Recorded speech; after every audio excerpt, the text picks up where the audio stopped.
Big wall पर ये तीन तस्वीरें हम आपको दिखा रहे हैं 32 विमान की जो क्रैश हुआ है लैंडिंग के बाद। ये देखिए, ये दूर से ली गई तस्वीर है, धुआं उठता हुआ दिखाई दे रहा है काफी ऊंचाई तक जिस जगह पर ये क्रैश हुआ है वहां से। अब आइए दूसरी तस्वीर का रुख करते हैं, यहां पर टीम पहुंच चुकी है। ये क्रैश प्लेन की तस्वीरें आप देख सकते हैं, विमान जब क्रैश हुआ है कैसे टुकड़ों में बट गया है। और यहां पर जो रेस्क्यू टीम है, राहत बचाव की टीम है, एयरफोर्स के लोग हैं, सिक्योरिटीज हैं, वो यहां पर मौजूद हैं। और ये तीसरी तस्वीर, ये वीडियो आप देख रहे हैं, यहां पर पूरी टीम है और ये देखने की कोशिश की जा रही है कि जो क्रू मेंबर्स थे, पायलट्स थे, वो सुरक्षित हैं। इस बारे में अभी और अपडेट आना बाकी है। अंजू निर्वाण हमारे साथ इस वक्त जुड़े। अंजू, ये जो खबर आई है उसके बाद से एक सवाल ये भी उठ रहा है कि लैंडिंग के दौरान क्रैश हुआ या लैंड कर जाने के बाद क्रैश हुआ, को क्या आशंका जताई जा रही है, क्यों हुआ होगा यह हादसा, तब जबकि आप ये कह रहे हैं कि लंबे समय से इस ट्रांसपोर्ट एयरक्राफ्ट का इस्तेमाल एयरफोर्स में हो रहा था। जी बिल्कुल, देखिए लैंडिंग के दौरान जिस तरह का इंडियन एयरफोर्स के हवाले से जो जानकारी आ रही है उसमें यही बात निकल कर आ रही है कि लैंडिंग के दौरान ये जो विमान हादसा है वो हुआ। और अगर हम इस एयरक्राफ्ट की अगर हम बात करें तो 1984 से इसका इस्तेमाल हमारी जो भारतीय वायुसेना है वो करती रही है। ये एक ट्विन इंजन टर्बोप्रोप विमान है और इसका खासतौर से जो इस्तेमाल किया जाता है वो सैनिकों, हथियारों, राशन और या फिर सैन्य उपकरण या जितने माल ढुलाई होती है फोर्सेस के लिए उसके लिए इसका खास तौर से इस्तेमाल किया जाता है। ये एयरक्राफ्ट हर तरह के जो ALG ग्राउंड लैंडिंग ग्राउंड होते हैं या किसी भी तरह की एयर स्ट्रिप पर बड़ी ही आसानी से लैंड कर जाता है।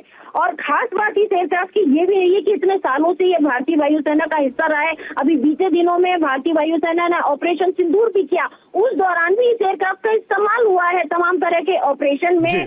सैनिकों को ले जाने या माल ढुलाई में इसका इस्तेमाल हुआ। तो अभी यहाँ पर ये निकलकर चीजें नहीं आई है कि ये मेन कारण क्या रहा और किस वजह से ये एयरक्राफ्ट क्रैश हुआ। लेकिन जो अभी हाल फिलहाल की जो जानकारी इंडियन फोर्स के हवाले से आ रही है कि लैंडिंग के दौरान ये क्रैश हुआ है। अब इसमें ये निकल के आना है कि जो उसके अंदर क्रू था या जो पायलट थे वो अभी सुरक्षित है या नहीं। पायलट्स और क्रू मेंबर्स को लेकर कोई अभी जानकारी स्पष्ट तौर से नहीं है अंजू। जी बिल्कुल, पायलट को लेकर अभी कोई जानकारी नहीं आई है कि पायलट और उसके अंदर जो अगर कोई क्रू था वो सुरक्षित है या नहीं, वो टाइमली, क्योंकि इसमें आपको बता दूं कि जो ट्रांसपोर्ट एयरक्राफ्ट होते हैं उसमें इजेक्ट करने की उस तरीके के जैसे एक एयरक्राफ्ट में होता है जो लड़ाकू जेट होते हैं उसमें उस जेट से इजेक्ट करने की उसमें ऑप्शंस होता है, लेकिन जो ट्रांसपोर्ट एयरक्राफ्ट होते हैं उसमें इजेक्ट करने के ऑप्शंस नहीं होते हैं।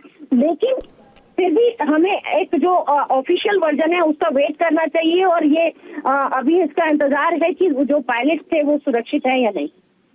लौटेंगे आपके पास अंजू। जिस तरीके से ये जानकारी सामने आ रही है, जो बड़ी बातें अब तक सामने आई हैं, भारतीय वायुसेना का विमान, ट्रांसपोर्टर विमान था ये, और लैंडिंग के वक्त ये विमान दुर्घटनाग्रस्त हुआ था असम के जोरहाट में। और अभी एक जो बड़ी जानकारी वो यही आई है कि क्रू मेंबर्स को लेकर ऑफिशियली कुछ नहीं कहा गया है, पायलट्स को लेकर और बाकी जो लोग मेंबर्स थे। AN-32 ये प्लेन है जो क्रैश हुआ है बिग वॉल पर। एक बार फिर से दो तस्वीरें हम आपको दिखा रही हैं। पहली तस्वीर आप जो देख रहे हैं जहां पर आप देख सकते हैं कि पूरा प्लेन कैसे क्रैश हुआ है और बीच का हिस्सा ये प्लेन का टूटा है। आप देखिए, जो रेस्क्यू टीम है यहां पर मौके पर मौजूद है। ये वो साइट है जहां पर ये प्लेन क्रैश हुआ है, यानी कि एयरफोर्स का वो एयर स्ट्रिप जहां पर ये लैंड कर रहा था उस दौरान यह हादसा हुआ। अब दूसरी तस्वीर आई है, ये देखिए वीडियो है उस दुर्घटना स्थल का जहां पर ये वायुयान क्रैश हुआ था। पूरी टीम यहां पर मौजूद है, एयरफोर्स की टीम मौजूद है, सुरक्षा बल मौजूद है, रेस्क्यू चलाया जा रहा है। अभी चूंकि ऑफिशियली क्रू मेंबर्स को, पायलट को लेकर कोई जानकारी नहीं है, लेकिन हम उम्मीद यही करते हैं कि वो लोग सुरक्षित हों। हम यही आशा करते हैं, यही प्रार्थना करते हैं कि वो लोग सुरक्षित हों। बड़ा हादसा हुआ है, लंबे समय से भारतीय वायुसेना में ये विमान काम कर रहा था, लेकिन जोरहाट में ये दुर्घटनाग्रस्त हुआ है। अंजू निर्वाण हमारे साथ, हमारी संवाददाता जुड़ी हुई। अंजू, एक बार फिर से हम आपसे समझना चाहेंगे कि यह हादसा कब हुआ, कैसे हुआ, क्या अभी तक जानकारी आई, और आप इसकी जो इसको लेकर, जैसा आपने बताया कि लंबे समय से ये सर्विस में था, लेकिन आपने ये भी कहा कि इसे शायद रिप्लेस करने की तैयारी चल रही थी।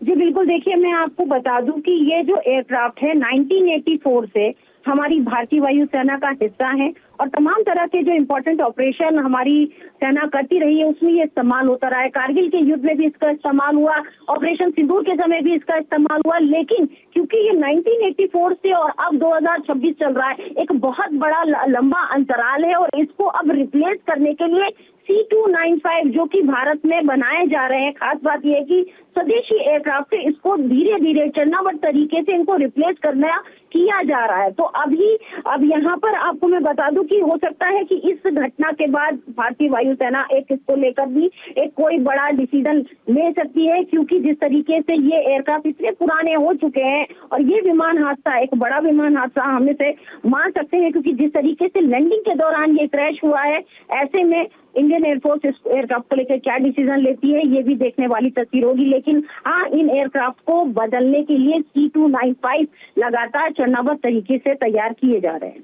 इसके मूवमेंट को लेकर कोई जानकारी कि मतलब किसी ऑपरेशन में या काम में था, कहीं से मूव कर रहा, जोरहाट में वो लैंड कर रहा था, वहां पर ये क्रैश हुआ है, इसको लेकर कोई सूचना?